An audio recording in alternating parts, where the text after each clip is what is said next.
When I first watched Attack on Titan, I thought it was just about people fighting these huge, stinking ass monsters. But then I watched the commander lead hundreds of soldiers straight to their deaths, knowing that they wouldn't see tomorrow. And that moment made me realize something. This story was never really about Titans, it was about war, fear, and what pain really turns people into. And no two characters represents this tragedy better than Eren Yeager and Rainer Braun.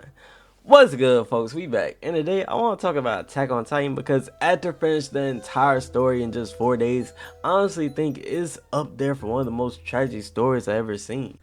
And one moment that really made me realize just how tragic this story really is, when the scouts faced the Beast Titan, the battle was already lost. Listen, they were surrounded, outnumbered, and there was almost nothing they could do.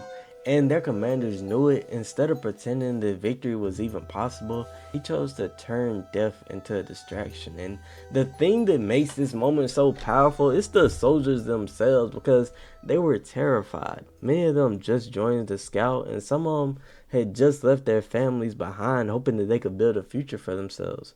But every single one of them knew that riding forward meant they would give up on seeing tomorrow.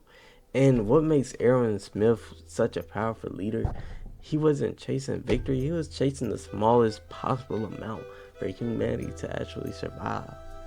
And what this scene really showed me is that leadership in war isn't really about the right and wrong decision. Sometimes there is no right answer. Sometimes leadership just means being the one forced to carry all the burden of your comrades. Because Eren understood that the soldiers was terrified, and deep down he was terrified too. Most of them knew they weren't coming back, but they still rode forward either way.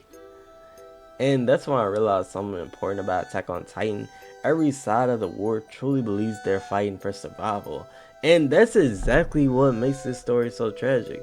Because the soldiers charging it to the Beast Titan believed they were fighting to save humanity. But somewhere on the other side of the war, there were people who believed the exact same thing. People like Rainer. Rainer Braun, he isn't a villain at all. But on the other side, the story looks completely different. He's proof of just how powerful propaganda can be. Because in Marley, children grow up being taught one thing about the people inside the wall. They taught that they were the monsters responsible for the entire world suffering. And kids like Rainer were trained from a young age to destroy them. Imagine this for a second. Being a child and being told that your people are the reason the world suffers, that the only way to become a hero is to wipe your own people out.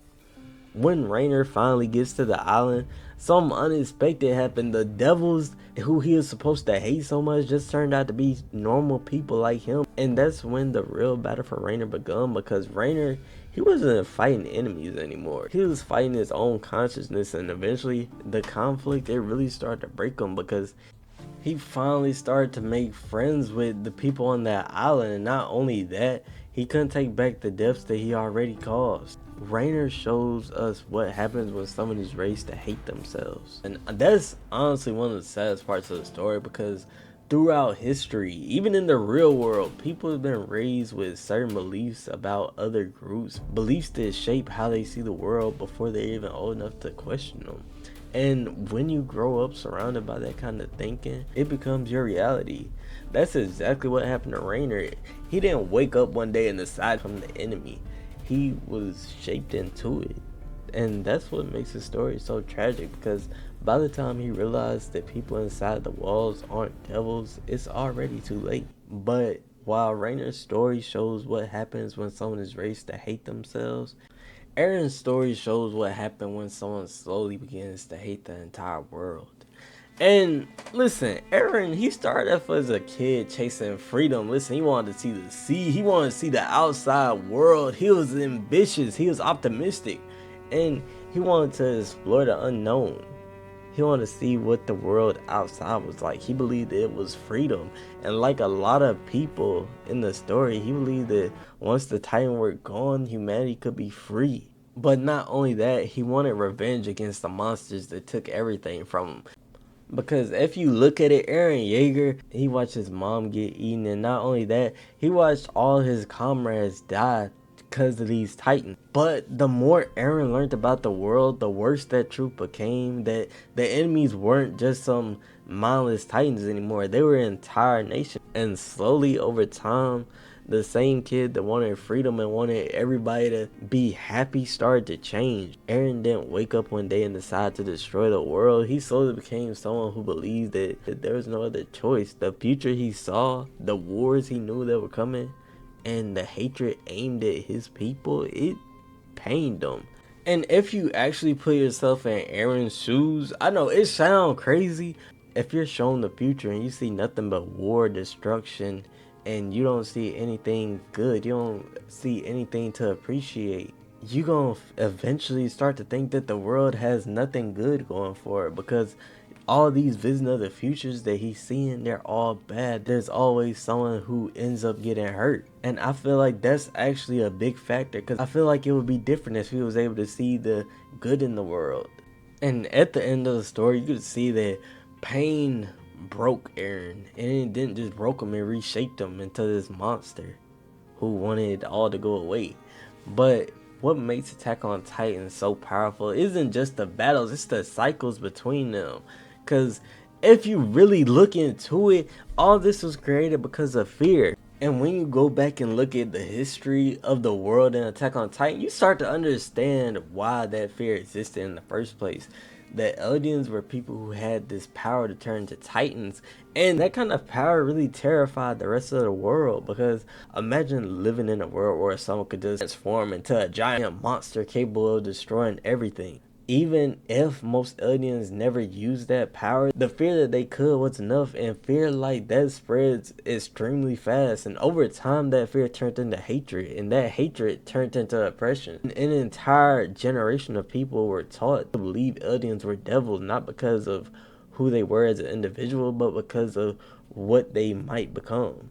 And when fear reaches that level, it's almost impossible to stop. Fear creates enemies, and propaganda, it fuels it to become hatred. And that hatred is what started the entire war. I feel like this really shows that the world really shaped both Eren and Renier, because it's two people who grew up on opposite sides with the same fear. Both of them believed that they were fighting for what's right, and slowly they become the thing that they feared the most. And Attack on Titan isn't just an action story, it's a story about human nature, what people become when fear takes control, and what revenge could turn someone into. And in the end, Attack on Titan is never really about Titan, it's about what happened when pain and fear and revenge start shaping the world, and how easily anyone could become a monster.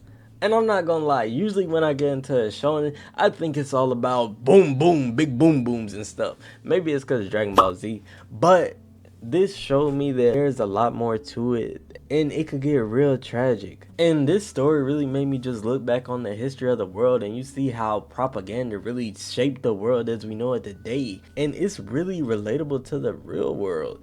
And I feel like that part right there is scary, but it's also very telling of how much really went into this story.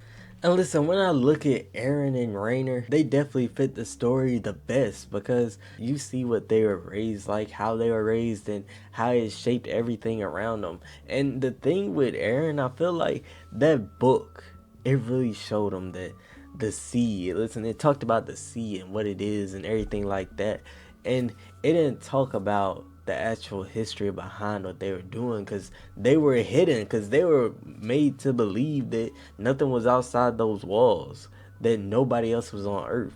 And in a way, Eren also faced the same propaganda that Renier faced, because Renier, his propaganda was that devils were bad, they were locked behind this island, and they just wanted to cause terror, and he could be the good ones by eliminating them. But on the other hand, Eren, he was raised that there's nothing else beyond this. You're stuck in between these walls, and there's nothing you could do about it. And honestly, the saddest part about all this is that they're in this situation in the first place, all because of fear. And I feel like at the end of the day, this really shows how powerful your words could be, because it could really shape the world if enough people hear it. This show itself didn't make me smile, but it did make me think about the world, and it made me smile that I know that At the same time that they're saying all this bad stuff, all this war and all this hate, at the same time you can spread joy and say some positive things and all of that. And while you at it, spread this video around. And if you enjoyed the video, please like, subscribe, and hit the noti bell. Also, check out my other Attack on Titan video where I cover Armin and Berthal and really go deep into the characters and kind of break them down on what they going through. But it's all still over. Hit the subscribe.